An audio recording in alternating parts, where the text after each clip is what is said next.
Sono state destinate delle unità mobili da parte dell'esercito per lo screening nelle scuole, che quindi potranno insomma anche questi andarci ad aiutare in quei contesti dove sappiamo poi c'è un intasamento un po' più importante. Scenderà in campo anche l'esercito per garantire il tracciamento nelle scuole del Veneto, dove oggi sono rientrati in classe tra dubbi e polemiche quasi 600.000 studenti. Regione e commissario Figliuolo hanno quantificato le risorse a disposizione. Noi avevamo la previsione di una unità per azienda sanitaria, quindi vuol dire per il Veneto 9 unità che sono formate oggi da un dottore e da 2 infermieri. Molto di più potranno fare le farmacie, ora abilitate anche per lo screening scolastico, novità saliente degli ultimi provvedimenti. La previsione inserita nel decreto, che non era prevista prima, che quindi le farmacie potranno effettivamente effettuare anche questo screening di autosorveglianza, ci va ad aiutare, perché potrebbe essere che poi la classe individui la farmacia del paese, si mettono d'accordo in una sera, appunto in un'ora della serata, per portare tutti i bambini a fare lo screening. Esercito e farmacie sono quindi una prima risposta, con il presidente Zaia che continua però a chiedere una risposta univoca al CTS sul nesso tra rientro in aula e curva epidemica.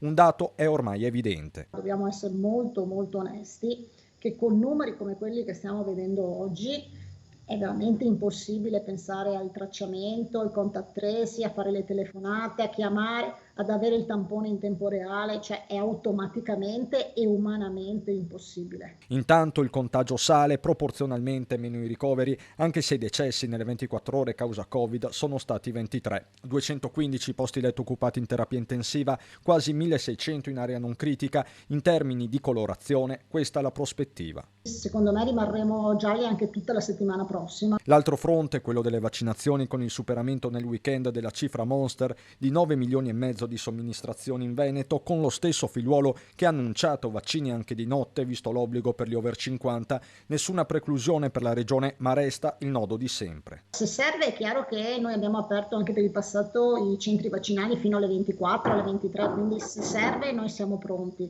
Anche qui però ricordiamoci che c'è sempre un problema legato al personale.